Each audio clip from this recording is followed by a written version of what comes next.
Welcome to dot news. మనతో పాటు ఇప్పుడు పార్వతీపురం సిట్టింగ్ ఎమ్మెల్యే ఆలజంగి జోగారావు గారు ఉన్నారు. నమస్తే అండి. నమస్తే. నియోజకవర్గంలో అంటే మనం రాష్ట్రం మొత్తం మీద తీసుకుంటే దాదాపు ఎస్సీ నియోజకవర్గాలన్నీ కూడా మార్చేశారు సీఎం. ఓన్లీ 2 మాత్రమే ఉంచారు. అందులో మీది ఒకటి. 2 కాదండి, మోర్ దెన్ 4 ఉన్నారు. ఓకే. సో ఏంటి మీ మీద ప్రత్యేక అభిమానమా లేకపోతే ఏమంటారు అసలు?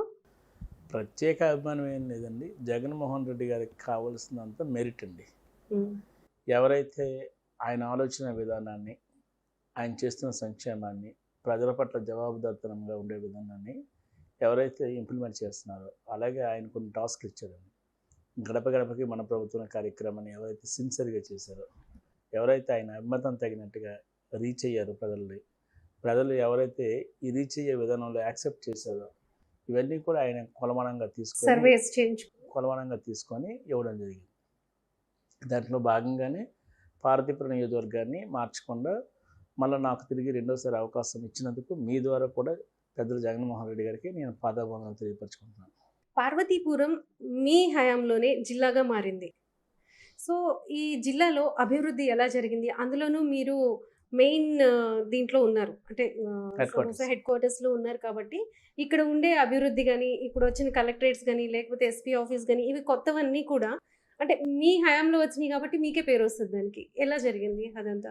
దానివల్ల ఎంత లాభం? మరి ముఖ్యంగా దశాబ్దాలుగా మా ప్రాంత ప్రజల యొక్క ఆకాంక్ష, వాళ్ళ ఆలోచన విధానము, మా పెద్దలు దీనిపై అనేక సందర్భాల్లో మాకు జిల్లా కావాలని, మా ప్రాంతం అనేది వెనుకబడుతూ ఉందని, మా ప్రాంతంలో డీసెంట్రలైజ్ ఇస్తే మా ప్రాంతం అభివృద్ధి చెందామని మా పెద్దలు చాలా సందర్భంలో కోరుకోవడం జరిగింది. ఆ పెద్దల యొక్క ఆకాంక్ష పెద్ద జగన్మోహన్ రెడ్డి గారికి 2019 మే 27వ తేదీన ఈ పార్వతీపురం నడిబొడ్డులో కొంతమంది పార్వతీపురం అభివృద్ధి వేదిక అని కొంతమంది వెళ్ళి ఈ పార్వతీపురాన్ని జిల్లా చేయాలని చెప్పి రిక్వెస్ట్ చేయడం జరిగింది.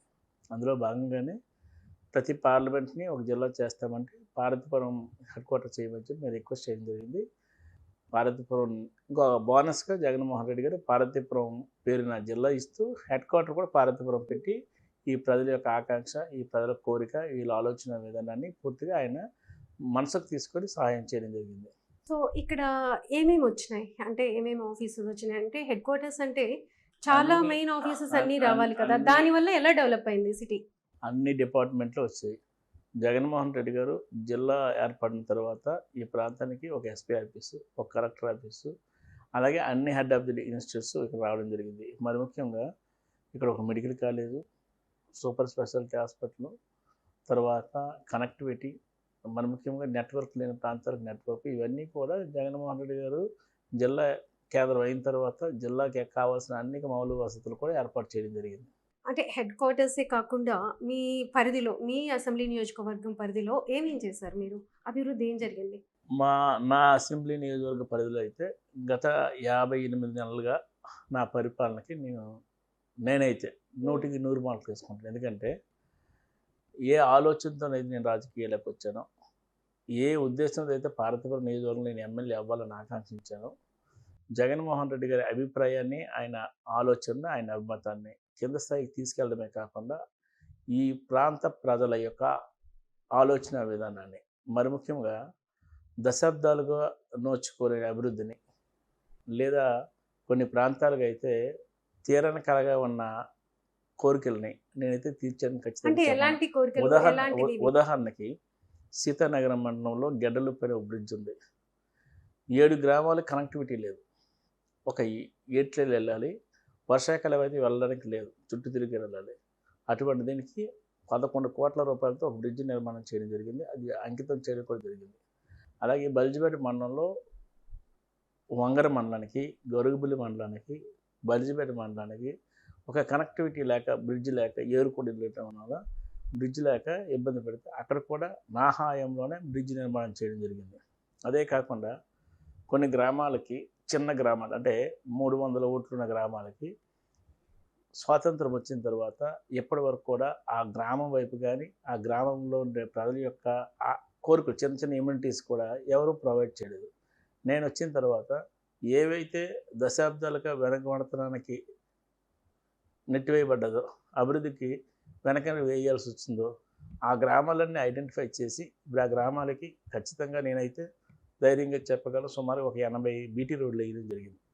80 బీటీ రోడ్లు వేసి ఆ ప్రజల యొక్క ఆకాంక్ష ఎప్పటి నుండో రోడ్డు అవుతుందా నేను ఆ గ్రామానికి వెళ్తే ఆ గ్రామంలో ఒక పెద్ద ఆయన అన్నారు కళ్ళంట మీటింగ్కి వెళ్తే నేను ఏడుస్తున్నాడు. ఎందుకు ఏడుస్తున్నాడు అంటే నేను బతుకొండగా మా ప్రాంతానికి రోడ్డు వస్తుంది అనుకోలేదు, కారణం నువ్వే నాయన అంటే నేను కాదు జగన్మోహన్ రెడ్డి గారి దయ వల్ల మీ ప్రాంతానికి రోడ్డు ఇస్తుందని చెప్పి చెప్పడం జరిగింది. అంటే ప్రజల యొక్క ఆలోచన విధానానికి తగినట్టుగా గత 58 నెలలుగా నేను పనిచేసేదైతే ధైర్యంగా చెప్పగలను. అందుకే ఏమో జగన్మోహన్ రెడ్డి గారు నాకు మళ్ళీ రెండోసారి అవకాశం ఇచ్చారని నేను భావిస్తున్నాను. ఇక్కడ ఉన్న అంటే జగన్మోహన్ రెడ్డి గారి అభివృద్ధి పథకాలు మీరు ఇంటింటికి కూడా తిరుగుతున్నారు. ఇంటింటికి తిరిగినప్పుడు మీకు ఎలాంటి స్పందన కనిపిస్తుంది? జగన్మోహన్ రెడ్డి గారు ఇప్పుడు నేరుగా దళాలు లేకుండా, మధ్యవర్తులు లేకుండా, లంచం లేకుండా, కులం లేకుండా, మతం లేకుండా, పార్టీ లేకుండా నేరుగా గత 58 నెలలుగా 1600 కోట్ల రూపాయలు నేరుగా ప్రజల అకౌంట్లో వేయడం జరిగింది. ప్రజలు అడగకుండానే, ప్రజలు అప్లికేషన్ పెట్టకుండానే. ఈ ప్రభుత్వంలో అప్లికెంటు లేడు, అప్లికేషన్ లేదు. It is very good governance, transparency మోడ్లో పెరిగి ఏంటంటే అప్లికెంటు లేడు, అప్లికేషన్ లేదు. అంటే ప్రజల దగ్గరికి ప్రభుత్వం వెళ్ళి ఎవరెవరు ఏ పథకానికి అర్హత ఉందో అది ఆ డేటా తీసుకొని వాళ్ళకి సంక్షేమం ఇవ్వడం జరుగుతుంది. అంతే తప్ప ఇక్కడ అప్లికేషన్ లేవు, రిక్వెస్ట్లు లేవు, ఇంకో పని ఇంకోటి లేదు. కేవలం ప్రభుత్వం అనేది జగన్మోహన్ రెడ్డి గారు ప్రజా సంకల్ప యాత్రలో ఇచ్చిన మాట ప్రకారం ప్రజలకు ప్రభుత్వం జవాబుదారితనంగా ఉండాలని, మీ కష్టకాల్లో, మీ ఇబ్బందుల్లో మీ ఆలోచన తగినట్టు పనిచేస్తామని మాట ఇచ్చిన జగన్మోహన్ రెడ్డి గారు ప్రజల అవసరాలని గుర్తించి వాలంటీర్ వ్యవస్థ ద్వారా, సచివాలయ వ్యవస్థ ద్వారా గుర్తించి సమస్య పరిష్కారం చేయడం జరిగింది. ప్రభుత్వం అనేది అంటే ఎవరైతే ప్రభుత్వం మీద ఆధారపడుతున్నారో, ఎవరికైతే ప్రభుత్వం అవసరం ఉందో, ఎవరైతే ప్రభుత్వం నా వైపు చూస్తే బాగుందని ఆశపడుతున్నారో ఆ కుటుంబాలకి ప్రభుత్వం అనేది జగనన్న ప్రభుత్వం, జగన్మోహన్ రెడ్డి గారు నేరుగా ఆ కుటుంబాలలోకి వెళ్ళారనేది గర్వంగా ప్రజలే చెప్తున్నారు. నేను గడప గడపకి మన ప్రభుత్వ కార్యక్రమం ద్వారా నేను 78,000 ఇళ్ళు టచ్ చేయడం జరిగింది. ఎండనక, వాననక, రాత్రనక, పగలనక, గుట్టలు, కొండలు కూడా ఎక్కి నేను వెళ్ళడం జరిగింది. వెళ్తే ఒక చెల్లి నాతో అంటుంది, అన్న నాకు 21 సంవత్సరాలకే భర్తను కోల్పోయానన్న, నాకేమో 2 పిల్లలన్న, నేను ఎలాగ బతకాలి, నా పిల్లల్ని ఎలాగ చదివించుకోవాలని ఆశపడుతున్న సందర్భంలో, భయపడుతున్న సందర్భంలో జగన్మోహన్ రెడ్డి గారు ముఖ్యమంత్రి అయిన తర్వాత నాకు ఆ భయము అత్యంత లేకుండా నాకు పెన్షన్ ఇస్తున్నారు 3,000 రూపాయలు. నా పిల్లలకు ఉచితంగా బట్టలు ఇస్తున్నారు, పుస్తకాలు ఇస్తున్నారు, మరి ముఖ్యంగా పౌష్టికాహారం అందిస్తున్నారు. అలాగే నా పిల్లలు ఉన్నత విద్యను అభ్యసించడానికి కావాల్సిన అన్ని సదుపాయాలు కల్పిస్తున్నారు. కాబట్టి ఈ ప్రభుత్వం అనేది నన్ను నొక్కులు చేర్చుకుందన్న, నా కష్టకాలంలో భాగస్వాములు అయిందన్న, నా అవసరం తీర్చిందని చెప్పి ఆ చెల్లి చెప్పడం జరిగింది. అలాగే గ్రామాల్లో ఉండే జవసత్వాలు కోల్పోయిన తల్లిదండ్రులు, ఇబ్బందులు ఉన్న తల్లిదండ్రులు, పిల్లల మీద, కోడళ్ళ మీద, కొడుకుల మీద ఆధారపడాల్సిన తల్లిదండ్రులు, లేదా ఆత్మవిశ్వాసంతో బతకాలని తల్లిదండ్రులకి ఈ ప్రభుత్వం తోడుగా అండగా ఉందని చెప్పడానికి నిజంగా గర్వపడుతున్నాం. మీరు ఇదొకటే కాదు, గతంలోనైతే ప్రభుత్వాలు అనేది ప్రజల యొక్క ఆరోగ్యము, ఆర్థిక ఇబ్బంది వల్ల ఏ కుటుంబం అయితే ఆరోగ్యాన్ని పాడు చేసుకుంటుందో ఆ కుటుంబాన్ని ఆ ప్రభుత్వం చేరువ చేసుకొని ఆ కుటుంబానికి మేలు జరిగేటట్టుగా ఎప్పుడూ లేని విధంగా ఫ్యామిలీ డాక్టర్ కాన్సెప్ట్ తీసుకొచ్చి నెలకి 3 సార్లు ఆ గ్రామానికి, ఆ సచివాలయ పరిధిలో ఉండే గ్రామాలకి డాక్టర్లను పంపించి, ఆశా వర్కర్ని పంపించి, సిహెచ్డబ్ల్యూని పంపించి, హెల్త్ సెక్రటరీ పంపించి, సిహెచ్ఓని పంపించి ప్రతి చెల్లి యొక్క అంటే ఆ కుటుంబంలో ఎంతమంది ఉన్నారో, ఏ చెల్లికి రక్తహీనత ఉంది, ఏ నాన్నకి బీపీ ఉంది, ఏ తమ్ముడికి షుగర్ ఉంది, లేకపోతే ఏ అమ్మకి ఇంకొక ఇబ్బంది ఉందని చెప్పి స్పష్టంగా కనుక్కొని 2 లక్షలు ఉన్న ఆరోగ్యశ్రీని 25 లక్షలు చేసిన ఘనత ఈ ప్రభుత్వంది, జగనన్నది. మనసున్న నాయకుడు, మానవతావాద నాయకుడు, మనసు ఎరిగిన నాయకుడు, నేను విన్నాను, నేను ఉన్నానన్న నాయకుడు ప్రజల కష్టాల్లోంచి వచ్చిన మాటగా తీసుకొని ఈరోజు ఆరోగ్య సురక్ష అని, ఆరోగ్యశ్రీని ఇంత పెద్ద ఎత్తున చేయడం జరిగింది. అదే ప్రతిపక్షాలు అయితే గ్రామాలకి యాక్టర్లు పంపిస్తే జగనన్న డాక్టర్లు పంపిస్తున్నారు. ఇది ఖచ్చితంగా ప్రజలు వాళ్ళ ఆలోచన విధానాన్ని స్పష్టంగా చూస్తున్నారని నేనైతే నమ్ముతున్నాను. ప్రజలైతే జగన్మోహన్ రెడ్డి గారి పట్ల పెద్ద ఎత్తున మద్దతుగా ఉండి ప్రజల కష్టకాల్లో భాగస్వాములు అవ్వాలన్నదే జగన్మోహన్ రెడ్డి గారి ఆలోచన. 2019లో మీరు ఎమ్మెల్యేగా ఎలెక్ట్ అయ్యారు. బిఫోర్ మీరు కాంగ్రెస్లో ఉన్నారు. సో ఎలా కాంగ్రెస్ నుంచి ఇటు ఎందుకని వచ్చారు? కాంగ్రెస్ నుండి ఇందులోకి రావడానికి ఏంటంటే మేము బోర్న్ అంటే పొలిటీషియన్గా ఉండేటప్పుడు నేను చిన్నప్పటి నుండి మా ఫ్యామిలీ పొలిటికల్ ఫ్యామిలీ మేమందరం కూడా బొత్స సత్యనారాయణ గారు ఫాలోవర్స్. బొత్స సత్యనారాయణ గారు ఫాలోవర్స్ అవడం వల్ల బొత్స సత్యనారాయణ గారు కాంగ్రెస్ పార్టీలో పీసీసీ అధ్యక్షుడిగా ఉండేటప్పుడు అంతకుముందు నుండి కానీ ఆయనతో కలిపి మేము నడిచే వ్యక్తులు. బొత్స సత్యనారాయణ గారు కాంగ్రెస్ పార్టీ నుండి వైసీపీలోకి వచ్చినప్పుడు మేము ఆయనతో కలిపి అందరం కూడా 2015లో రావడం జరిగింది. అందులో భాగంగానే వైఎస్ఆర్ పార్టీని జెండా పట్టుకొని జగన్మోహన్ రెడ్డి ముఖ్యమంత్రి చేయడానికి అందరం కష్టపడ్డాం. అందులో నేను కూడా ఎమ్మెల్యే అవ్వడం జరిగింది. సో ఇప్పుడు నెక్స్ట్ ఎలక్షన్స్కి సంబంధించి మీ అజెండా ఏంటి, ఎలా వెళ్ళబోతున్నారు? కొత్తగా ఏర్పడిన జిల్లా కాబట్టి ఇంకా ఎలాంటి డెవలప్మెంట్స్ మీ నియోజకవర్గంలో చేయాలనుకుంటున్నారు? నేనైతే మన నియోజకవర్గానికి పారిశ్రామికంగా అభివృద్ధి చెందించాలనేది ఒక ఆలోచన. నిరుద్యోగ యువకుల పట్ల ఒక స్కిల్ సెంటర్, అంటే ఎవరైతే కాంపిటేటివ్ ఎగ్జామ్స్ ప్రిపేర్ అవుతారో వాళ్ళ కోసం ఒక బిల్డింగ్ ఏర్పాటు చేసి ఈ ఎవరైతే విద్యకి దూరం, అంటే కొన్ని గ్రామాల్లో ఇబ్బంది ఉంది కనెక్టివిటీ లేక, ఆ గ్రామాలన్నింటినీ కూడా ఇక్కడే అకామిడేట్ చేసి వాళ్ళని ఉద్యోగ అవకాశాలు వచ్చేటట్టుగా చేయాలనేది నా ఆలోచన ఒకటి. అలాగే గ్రామాల్లో ఉండే తాగునీటి సమస్య కానీ సాగునీటి సమస్య కానీ ఈ పరిష్కారం చేయడానికి నేనైతే డెడికేట్గా ఉన్న విషయాన్ని మీకు తెలియదు. జనరల్గా ఇలా వెనుకబడిన ప్రాంతాల్లోనే విద్య, ఆరోగ్యం ఈ రెండు చాలా ప్రయారిటీ ఉంటాయి. మీరు చెప్పారు ఆల్రెడీ చేస్తున్నామని.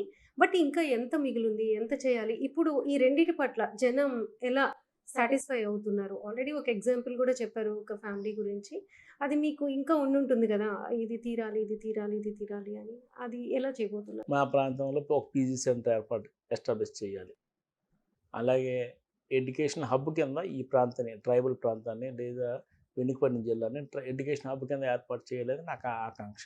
ఎందుకంటే రవీంద్రనాథ్ ఠాగూర్ గారు కానీ డాక్టర్ బిఆర్ అంబేద్కర్ గారి స్ఫూర్తి ఒకటే. ఏ వ్యక్తి అయినా సరే, ఏ ప్రాంతమైనా సరే, ఏ సమాజం అయినా సరే అభివృద్ధి చెందాలంటే కేవలం విద్య ద్వారా తప్ప ఇంకా దేని ద్వారా అభివృద్ధి చెందదని నమ్మిన వ్యక్తిగా నేను కూడా చెప్తున్నాను. ఖచ్చితంగా ఈ ప్రాంతాన్ని ఎడ్యుకేషన్ హబ్గా ఏర్పాటు చేయాలనేది నా ఆలోచన. దీనికి తగిన చర్యలన్నీ నేను తీసుకోవడం జరుగుతుంది. ఇక్కడ ప్రధానంగా మీకు ప్రతిపక్షంగా టీడీపీ ఉంది మీ నియోజకవర్గంలో.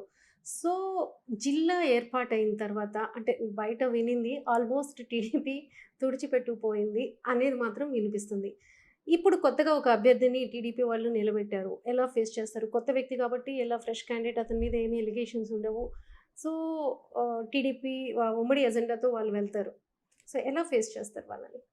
వాళ్ళు ఫేస్ చేయడానికి అంటే వాళ్ళు నాకు తెలిసినంత వరకు కొత్తగా వచ్చిన టీడీపీ అభ్యర్థి కానీ లేదా గతంలో ఉన్న టీడీపీ క్యాండిడేట్ కానీ, మాజీ ఎమ్మెల్సీ గారు కానీ, మాజీ ఎమ్మెల్యే గారు కానీ, XYZ కానీ వాళ్ళ క్యాడర్ అంతా కలిపి ఒకటైనా ఇక్కడ వైఎస్ఆర్ కాంగ్రెస్ పార్టీ అనేది చాలా బలమైనది.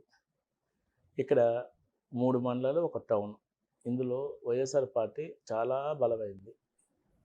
నా నేటివ్ మండలం బల్జిపేట, సీతానగరం 1983 నుండి ఇప్పటివరకు తెలుగుదేశం పార్టీ అక్కడ ఇప్పుడు కూడా జెండా ఎగరేసిన సందర్భాలు. ఈ పార్వతీపురం అర్బన్లో టీడీపీ ఉండేది గతంలో. నేను వచ్చిన తర్వాత ఈ ప్రాంత ప్రజలందరూ కూడా మోర్ అవైలబిలిటీ అనేది చూస్తారండి. నేను 24/7 100% అవైలబిలిటీ అనేది ఉన్నానని గర్వంగా చెప్పగలను. అంటే అసెంబ్లీ అయ్యే తప్ప మిగతా సందర్భంతో ఇక్కడే ఉండేవాళ్ళం. అలాగే ప్రజలకి నాకు చేతనైనంత ఏ సమస్య తీసుకొస్తే సమస్య పరిష్కారం చేయడానికి నేను ముందున్నాను. రేపు రాబోయే రోజుల్లో ఎలక్షన్ ఎలా ఫేస్ చేస్తామంటే, మేము గత 4.5 సంవత్సరాలుగా లేదా 58 నెలలుగా ఏం చేశాము, జగన్ అన్న పేదవాడి పక్షాన్ని ఎలా ఉన్నాం. ఇంకొక మాట అమ్మ, గతంలో ఏ సంక్షేమ కార్యక్రమం తీసుకున్నా అందులో అవినీతి ఉండేది. ఈ ప్రభుత్వంలో అవినీతి లేదు. కానీ ప్రధాన ప్రతిపక్షాలన్నీ కూడా నిన్న కూడా మీటింగ్లో మనం చూసుకుంటే అవినీతి మయమైపోయింది ఈ రాష్ట్రం, ఈ రాష్ట్రాన్ని విధ్వంసం సృష్టిస్తున్నారు అని చెప్పి ప్రతిపక్షాలు విమర్శిస్తున్నాయి. మీరేమో అవినీతి లేదంటున్నారు. మీరు ఒక మాట తల్లి, సమాజంలో ఎలా తయారైందంటే మోరల్ వాల్యూస్ చాలామందికి ఉండవలేము కూడా. మరి ముఖ్యంగా చంద్రబాబు లాంటి నాయకుడికి మోరల్ వాల్యూస్ నైతికత లేదు.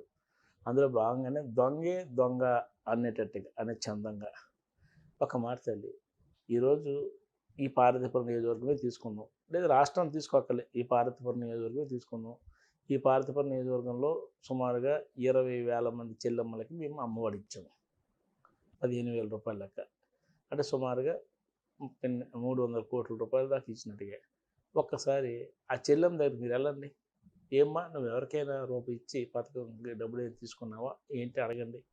చేయూత సంవత్సరానికి 5,600 మందికి ఇచ్చాం.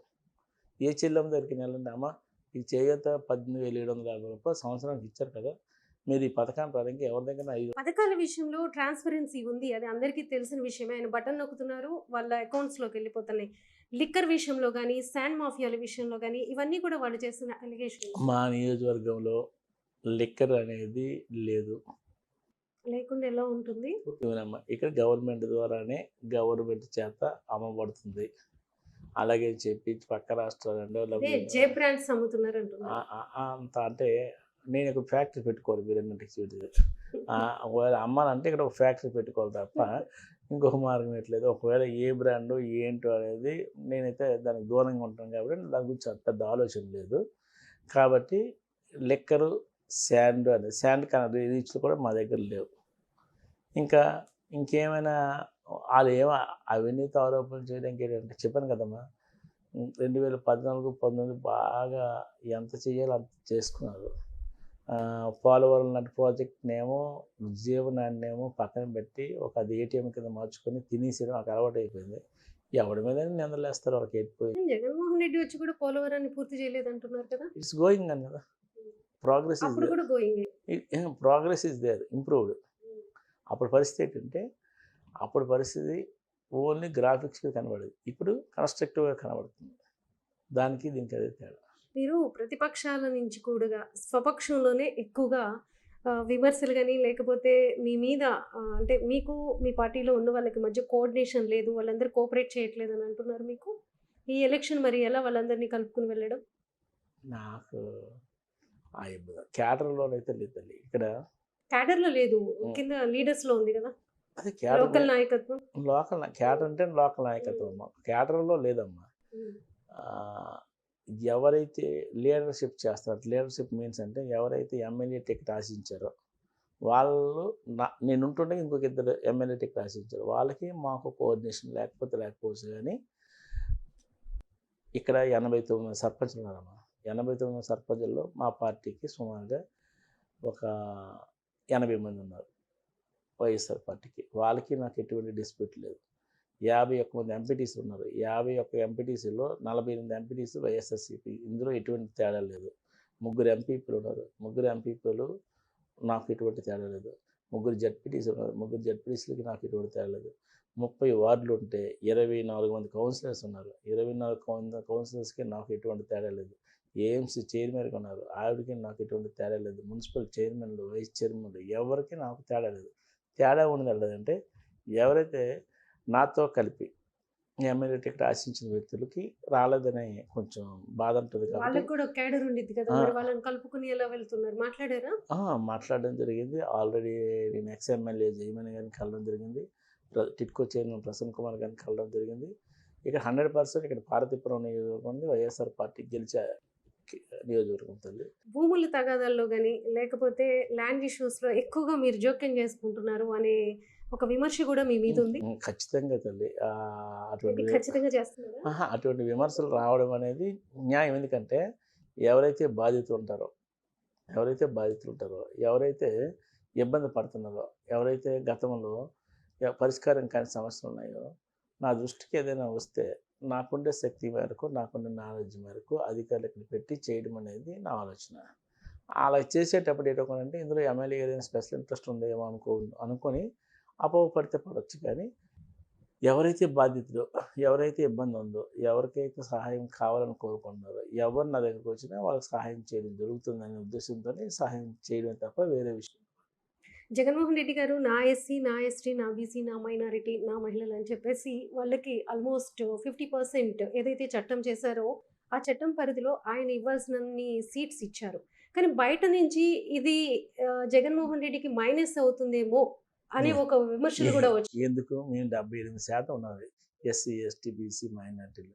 మేమందరూ జగన్ గారి పక్షాన ఉన్నారు. నీకు ఒక విషయం చెప్పామా, ఈ రాష్ట్రంలో ఉండే బడుగు బలహీన వర్గాలు, నిమ్న జాతులు, అట్టడుగు వర్గాలు, గ్రామాల్లో ఉండే నాయి బ్రాహ్మణులు, రజకులు, నేతాగీత కార్మికులు, మరి ముఖ్యంగా గ్రామంలో దగాపడ్డ తమ్ముళ్ళు, ఎవరైతే అనగారిన వర్గాలు, గత స్వాతంత్రం వచ్చిన తర్వాత గుర్తింపు లేని కులాలు, ఈ ప్రభుత్వం వచ్చిన తర్వాత గుర్తింపు ఇవ్వడం జరుగుతుంది.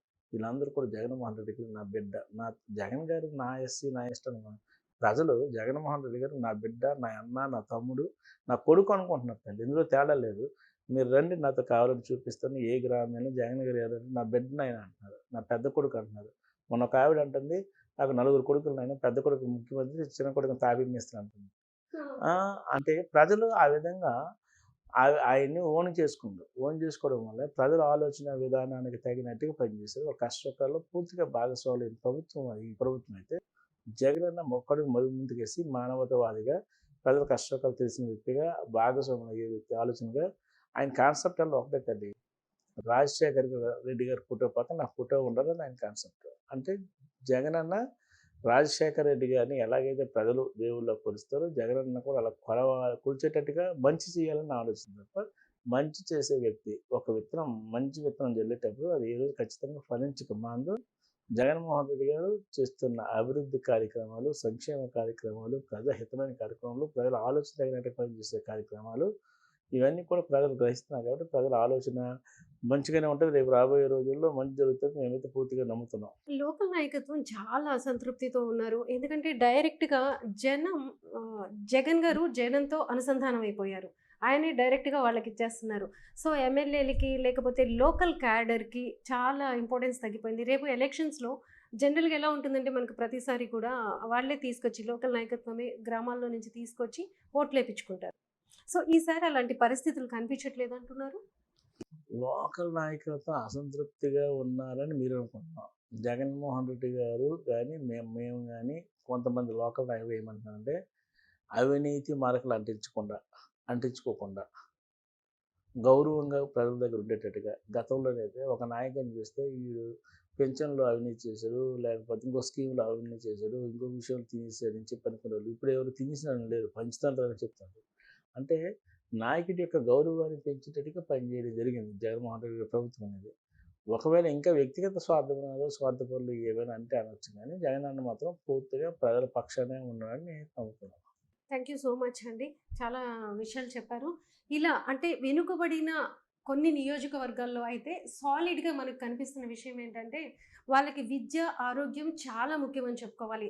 వాటిని తర్వాత పథకాలతో పాటు చాలా ట్రాన్స్‌పరెంట్‌గా ఎలాంటి అవినీతి మరకలు అంటకుండా జగన్మోహన్ రెడ్డి చేస్తున్నారు కాబట్టి, ప్రతి ఇంట్లో కూడా ఆయన ఓన్ చేసుకొని వాళ్ళ బిడ్డలా చూసుకుంటున్నారు. సో, అది ఈ పథకాలు అందుకుంటున్న వారు, లేకపోతే ఆయన్ని బిడ్డగా చూసుకుంటున్నాము అన్నవాళ్ళు రేపు ప్రలోభాలకి లోనవ్వకుండా ఎలా ఓటింగ్‌ని వేయగలుగుతారు? ఎలా ఓటింగ్ శాతం ఆయనకు పెరుగుతుందా? తగ్గుతుందా? అనేది మాత్రం రేపు ఎలక్షన్స్‌లోనే మనం చూడాలి. Thank you. Thank you. Please subscribe Dot News.